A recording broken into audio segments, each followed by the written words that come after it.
I'm Ashley Johnson with Clear Bros TV, and we're here at the Culver City Film Festival. I'm with Kim Jackson, who is lovely and a Mensa member.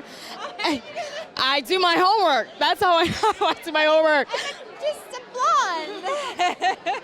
So tell me a little bit about what made you decide to write the Hollywood Survival Guide for Actors, and I'm looking for my copy, in fact. Oh, I have a copy over there. We could grab it. I came out here and I really didn't know anyone. I didn't know anything, and so the information that I got was kind of bits and pieces for people as I went through. I would meet one person and they would tell me one thing that would lead me to go into a class or an event or something, and then someone there might answer another question. And I felt like it took around 4 or 5 years for me to really feel like I found my feet here. And I know that as an actress at the time I was 22, to 26, those are really important years. And so I lost a lot of time, a really important time. And I guess everyone was sort of saying at the time, oh, someone should write a book about all this stuff. And I just started, so many actors from Australia were coming here, and there was no Facebook, it was just starting out, and they were asking to meet me for lunch or to take me to a coffee and pick my brain. And so I would get these emails that had these questions, and I would answer the questions, and then the next person would ask the same questions. So I got to the point where I was just sending the same question and answer document to people and then adding the new questions as it went on, and eventually it was 20 pages, 40 pages, 80 pages, and now it's 350 pages, and it became a textbook. And because I just didn't want anyone else to waste the amount of time that I wasted, because there's a lot of average actors getting in audition rooms because they're better at business than the great actors, and I wanted to reduce the disparity there, and so that's why it was important to me. So we're gonna share this mic here, just like on panel. We're gonna share it. Absolutely. So let me ask you, what do you find is the biggest mistake that actors make when they're networking? I think that actors have this feeling, this idea that filmmakers or anyone else in the industry is either above them or is in some way judging them or looking down on them, or that their value lies in their resume. And the reality is, as a creative, there's never going to be any tangible way to tell what your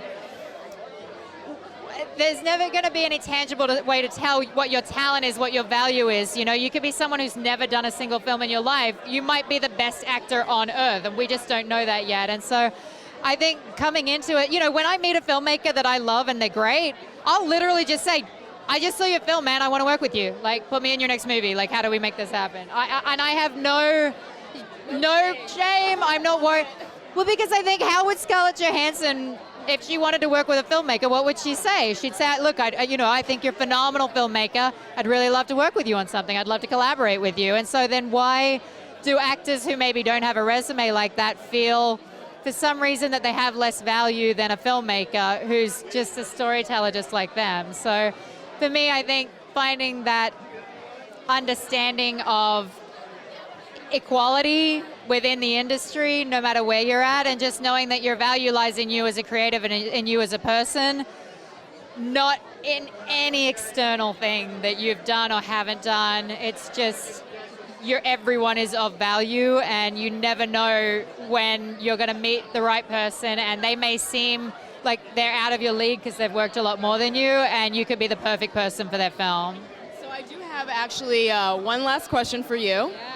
Since we are here at the Culver City Film Festival, yes, right? Yes, I love this, right? What would you consider in the hierarchy of networking? Where do film festivals stand, and do you think it's something that's more, does it depend on where the actor is in their career? Where would you place film festivals?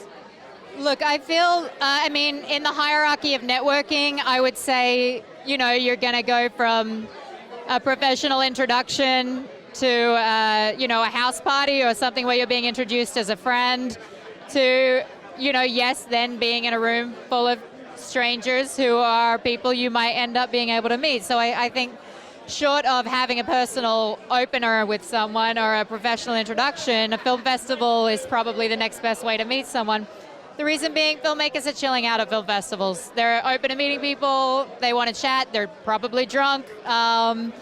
And so it's just like it's a cool level playing field, and there's no reason not to take advantage of that and just have fun. Like, that's the mistake actors make the most. That's actually the mistake.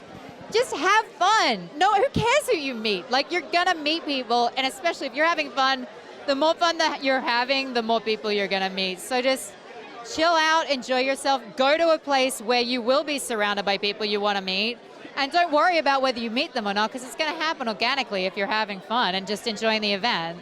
Yes, perfect. So you heard it from the expert, Kim Jackson. Everyone make sure you definitely buy the book on Amazon. I have a book. Do I have a book? Oh no, I didn't bring my books. I have. Well, then you have to go buy it. The Hollywood Survival Guide for Actors. It's at hollywoodsguide.com. And my Instagram, all my social media is at the Kim Jackson.